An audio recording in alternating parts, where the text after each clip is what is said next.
Hello learners.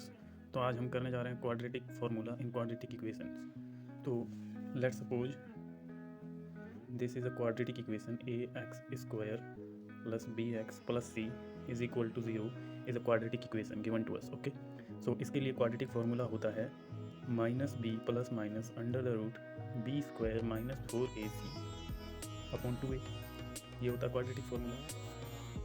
तो हम करेंगे क्वाड्रेटिक फार्मूला आता कहाँ से है, और इस पे बेस्ड हमने क्वेश्चन तो लास्ट वीडियो में कर ही लिया है, तो जस्ट हम इसको आज ड्राइव करेंगे। Quadratic formula, this is given quadratic equation to us, so derive the quadratic formula. आज हम इसे ड्राइव करेंगे। आता कहाँ से, तो given equation to us is a x square plus B x plus C is equals 0। This is the given quadratic equation to us, so we have to find zeros. Actual में quadratic formula होता है zeros को find करने के लिए। Both the zeros we can find from this formula. By applying this formula we can find both the zeros. तो अगर पहला जीरो हमें निकालना है तो प्लस ले लेंगे यहाँ पे, अगर दूसरा जीरो हमें निकालना है तो यहाँ पे माइनस ले लेंगे। साइन चेंज होगा, आपकी वैल्यू चेंज होगी, वैल्यू चेंज होगा तो दोनों जीरो आ जाएंगे। तो हमें इसके जीरोज निकालने हैं, इस इक्वेशन के हमें जीरोज निकालने हैं। तो ज़ीरो हम निकालेंगे इसके bye completing square method. Bye completing square method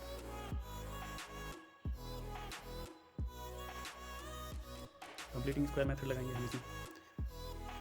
completing square method हमने लास्ट वीडियो में कर ही लिया है, कैसे होता है कंप्लीटिंग स्क्वायर मेथड। और किसी को डाउट हो तो कमेंट बॉक्स में कमेंट करके बता सकता है।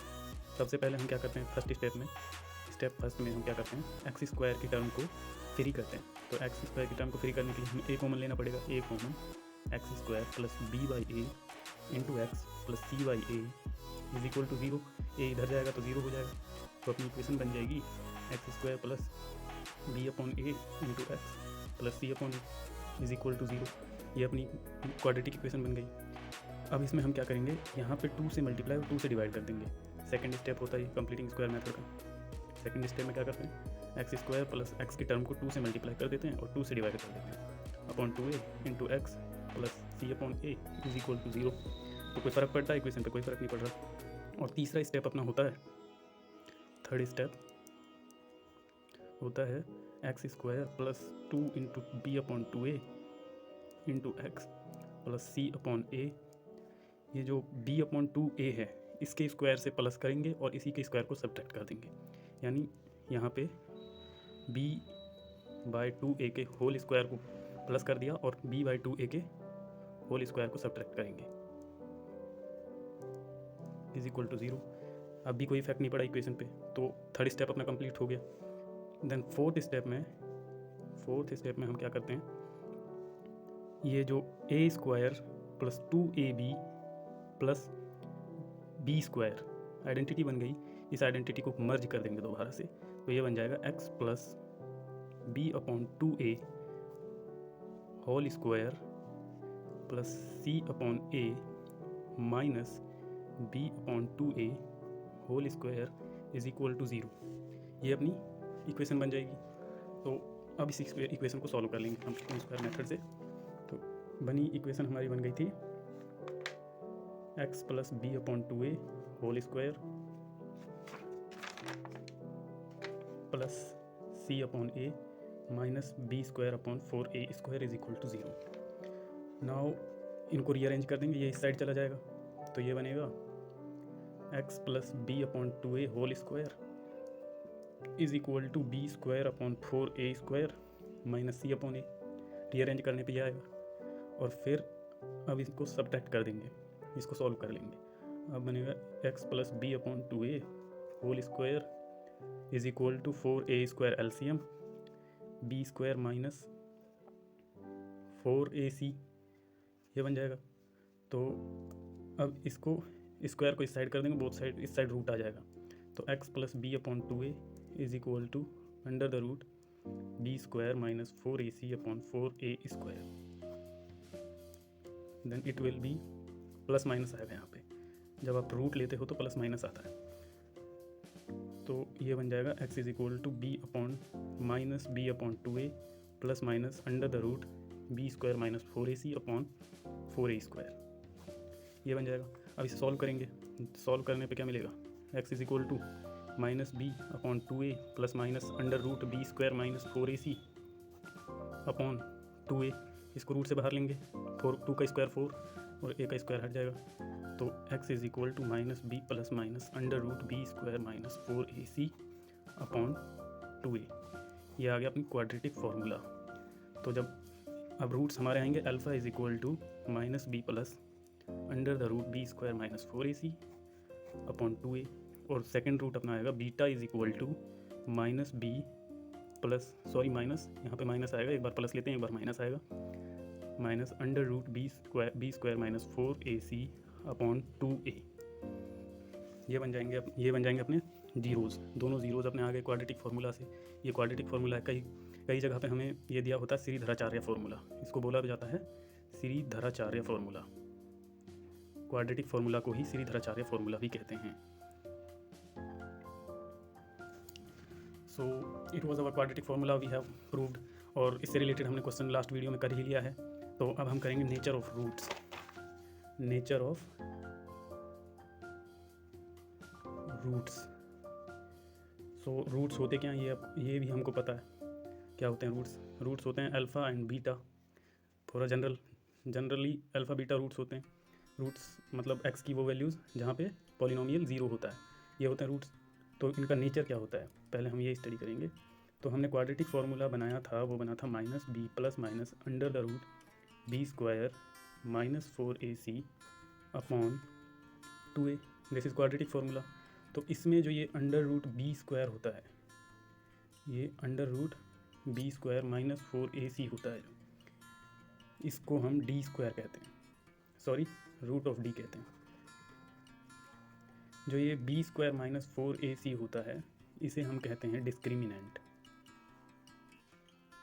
डिस्क्रिमिनेंट डिनोट करते हैं डी से, ये होता है अपना डिस्क्रिमिनेंट। वेरी इंपॉर्टेंट है ये, नेचर ऑफ रूट पढ़ने के लिए ये सबसे ज़्यादा इंपॉर्टेंट है। तो ये डिस्क्रिमिनेंट हमारा होता है डी। तो नेचर जब हम बताते हैं रूट का, तो अगर D is greater than 0, D अगर 0 से बड़ा है, तो अपने रूट्स जो होंगे डिस्टिंक्ट रूट होंगे। डिस्टिंक्ट रूट्स यानी दोनों अल्फ़ा और बीटा दोनों एग्जिस्ट करेंगे और दोनों की अलग अलग वैल्यू रहेंगी, यानी alpha is not equal to beta, दोनों की रियल वैल्यू रहेंगी। If D is less than 0, अगर डी 0 से छोटा रहता है तो अपने रूट्स इमेजनरी होते हैं, इमेजनरी रूट्स, यानी अल्फ़ा बीटा एग्जिस्ट नहीं करते, doesn't exist. Okay, alpha beta do not exist, ना तो अल्फ़ा एग्जिस्ट करता है ना बीटा एग्जिस्ट करता है। If D is equal to 0, अगर डी 0 के इक्वल होता है तो अपने रूट्स इक्वल रूट्स होते हैं, equal and real roots. Roots equal रहते हैं और रियल रहते हैं, रियल नंबर इनकी कोई वैल्यू आती है, कोई रियल नंबर में से इनकी कुछ ना कुछ वैल्यू आती है। Where alpha and beta both are equal, दोनों के दोनों इक्वल आते हैं। तो ये था nature of root in terms of discriminant के टर्म्स में नेचर। अब हम बोलें अगर b square is greater than 4ac, तो अपना रूट होगा डिस्टिंक्ट रूट। इसका मतलब आपको समझ आ ही गया होगा। If b square is greater than 4ac then b square minus 4ac क्या आएगा, कोई पॉजिटिव वैल्यू आएगी। तो पॉजिटिव वैल्यू आएगी तो 0 से बड़ी होगी। तो 0 से अगर ये 0 से बड़ी आएगी तो डिस्क्रिमिनेंट अपना क्या है, पॉजिटिव है, डिस्क्रिमिनेंट पॉजिटिव है, यानी यही वाली कंडीशन है। Both conditions are same. तो दूसरी कंडीशन अपनी बनती है b square is less than 4ac, ये दूसरी कंडीशन है। तो इस कंडीशन के अकॉर्डिंग हम कह सकते हैं if b square is less than 4ac, तो बी स्क्वायर माइनस 4ac क्या बनेगा, नेगेटिव टर्म बनेगी। अगर नेगेटिव है तो 0 से कम होगी। इफ़ 0 से कम है तो डिस्क्रिमिनेंट अपना क्या बन रहा है, नेगेटिव बन रहा है, जो कि 0 से छोटा है। तो ये कंडीशन और ये कंडीशन दोनों सेम है। इसमें भी अपना रूट्स होंगे जो इमेजनरी होंगे और अल्फ़ा बीटा की वैल्यू एग्जिस्ट नहीं करेगी। अब तीसरी कंडीशन बनती है b square is equal to 4ac। If b square and 4ac both are equal, तो बी स्क्वायर माइनस 4ac 0 बनेगा, सिंपल। अगर ये 0 बन रहा है, ये ही अपना डिस्क्रिमिनेंट होता है, तो डिस्क्रिमिनेंट 0 बन गया। तो ये कंडीशन और ये कंडीशन दोनों सेम है। तो इसमें और इसमें दोनों में इक्वल रूट्स होंगे, इक्वल रियल रूट्स होंगे। ओके, सो नाउ अब हम करेंगे इनका ग्राफिकल रिप्रेजेंटेशन कैसे करते हैं, मीन्स नेचर ऑफ रूट अलग क्यों होता है। ग्राफिकल रिप्रेजेंटेशन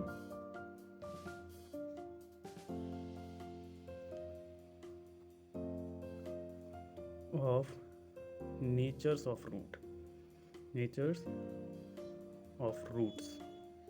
तो इनका ग्राफिकल रिप्रेजेंटेशन हम करते हैं, अगर d अपना ग्रेटर देन 0 है तो रूट्स क्या हैं, real, that is defined roots. Okay, roots defined हैं, तो अपना इनका ग्राफिकल रिप्रेजेंटेशन आएगा, let suppose for the given equation ax square plus bx plus c is equal to 0, this is the given quadratic equation, और इसके जो roots हैं अपने अल्फ़ा बीटा, तो इनके नेचर को हमें ग्राफिकली रिप्रेजेंट करना है।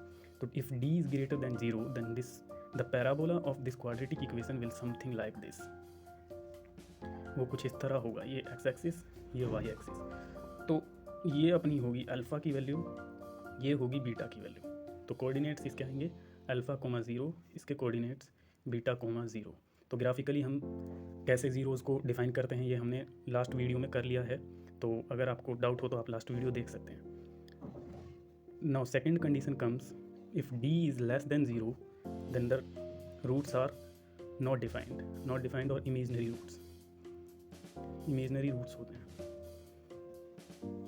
यानी d की वैल्यू जब नेगेटिव आ जाएगी तो अपना अल्फ़ा एंड बीटा अनडिफाइंड हो जाएंगे,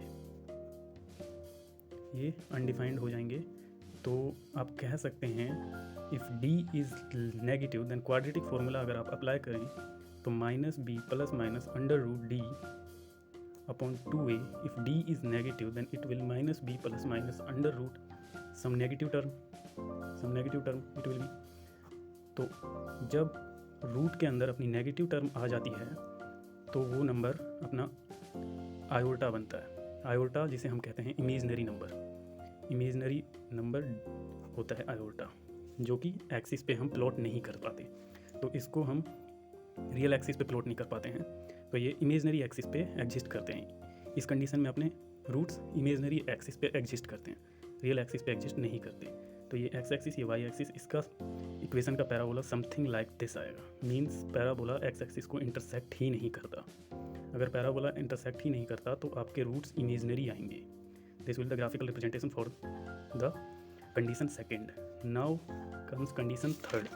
सो इन कंडीशन थर्ड कंडीशन में डिस्क्रिमिनेंट अपना 0 है, यानी alpha and beta both are equal. So इसका ग्राफिकल रिप्रेजेंटेशन होगा something like this is the parabola कुछ इस तरह होगा जो इंटरसेक्ट करता है सिर्फ एक पॉइंट पे। तो ये अल्फ़ा कोमा 0 होगा, या फिर आप कह लो बीटा कोमा 0, क्योंकि alpha and beta both are equal. तो क्वाड्रेटिक इक्वेशन इसकी अपनी थी ax square plus bx plus c is equals to 0। तो ये क्वाड्रेटिक इक्वेशन थी, इसके नेचर था इक्वल रूट्स। इन्हें इसलिए कहते हैं क्योंकि both the roots are equal. So in this condition, in this graphical condition, the roots will equal if the parabola intersect x-axis at one point only. Here the parabola intersects at one point only. So we have done with this.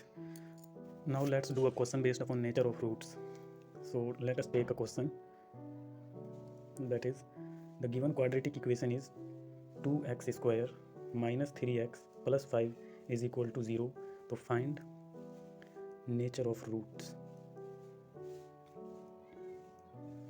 Question quadratic equation दे रखी है और हमसे nature of root पूछा है। So nature of roots हमें निकालने के लिए डी निकालना पड़ेगा, तो डी हम निकालेंगे जैसा हमने लास्ट में बताया। So D is equals B square minus 4ac। So now we will put the respective values of B and A and C. Here B is -3, so -3 square minus 4 into A is 2 into c is 5 into 5. So it will be something like 3 का square 9 minus 4 to the 8 into 5 is 40. So it will something minus 31. So the value of d is negative. That means d is less than 0. So here the roots doesn't exist. Okay. तो यहाँ पे हमारे roots exist नहीं कर रहे हैं। So let's find the roots. Exist नहीं कर रहे हैं, इमेजनरी रूट्स हम फाइंड कर लेते हैं। वैसे ये सिलेबस का नहीं है आपके, बट समझने के लिए ज़रूरी है, तो let's do it. So the roots will be x is equal to, quadratic formula apply करेंगे, minus B minus of -3 plus minus under root D की वैल्यू क्या है -31 पुट कर लेंगे, 2 इंटू ए की value 2। So on putting the value of D minus minus plus 3 plus minus under root -31 upon 2 two ज़ 4। So ये क्या बन जाएगा 3 plus minus under root -1 into 31 upon 4। तो -1 की वैल्यू मैंने आपको बताई, अंडर द रूट -1 की वैल्यू होती है, अंडर रूट -1 की वैल्यू होती है iota. This is imaginary number, imaginary number होता है, या आप कहो इमेजनरी यूनिट। सो अपने रूट क्या बनेंगे 3 plus minus under root 31 iota upon 4, ये अपना रूट बनेगा। So alpha here will equals 3 plus iota root 31 upon 4, और बीटा अपना आ जाएगा 3 minus iota root 31 upon 4। So these are the roots and nature we have find out. तो ये जो है इमेजनरी रूट्स हैं दोनों, both are imaginary roots, both are imaginary in nature. तो इमेजनरी हैं, इस वजह से एग्जिस्ट भी नहीं कर रहे। Now we have done with this. If you have some doubt you can comment in the comment box and subscribe the channel for more updates. Thank you.